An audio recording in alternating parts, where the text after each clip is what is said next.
পৃথিবীতে সবচাইতে শ্রেষ্ঠতম দোয়ার স্থান হলো মা বাবা।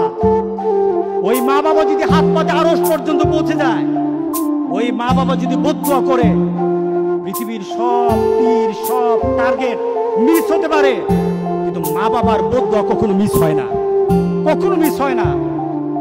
আর সন্তান মা বাবার জন্য যখন দোয়া করে, পৃথিবীর কোনো হুজুর, পৃথিবীর কোনো বুজুর্গ ব্যক্তির দোয়া কবুলের ব্যাপারে সন্দেহ থাকতে পারে, কিন্তু সন্তান যখন মা বাবার জন্য দোয়া করে, এই দোয়া আল্লাহ ফেলে দেয় না।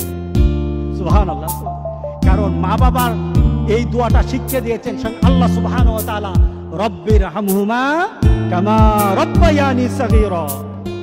আপনি কবরে থাকবেন, আপনি প্রত্যেক নামাজে আপনার সন্তান দোয়া করবে আপনার জন্য, রব্বির হামহুমা কামা রাব্বায়ানি সাগীরা। পড়েন, মা বাবার জন্য দোয়া করেন প্রতি নামাজে, প্রতি নামাজে বলেন মা বাবার জন্য, রব্বির হামহুমা কামা রাব্বায়ানি সাগীরা। আপনি দোয়া করেন, দেখবেন আপনার দোয়ার কারণে আপনার সন্তান আপনার জন্য দোয়া করছে। আপনাকে আল্লাহ যেন এমন সুযোগ করে দেয়, এমন কুলাঙ্গার সন্তান যেন আমাদের সন্তানগুলো আল্লাহ না বানায়। সবাই বলেন আল্লাহুম্মা আমিন। আপনার দালান, আপনার বাড়ি, আপনার সম্পদ, আপনার ব্যবসা, আপনার পৃথিবীর প্রতিপত্তি যত কিছু আছে, সব আপনি দুনিয়াতে ফেলেই চলে যেতে হবে, কিন্তু সন্তান কিন্তু আপনাকে ছেড়ে দিবে না, সন্তান আপনাকে ছেড়ে দিবে না।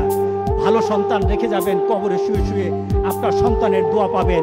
খারাপ সন্তান রেখে যাবেন, কবরে বিপদ বিপদ বিপদ চলতেই থাকবে। আল্লাহ আমাদের সবাইকে হেফাজত করুক। আমিন বলে, আমিন বলে।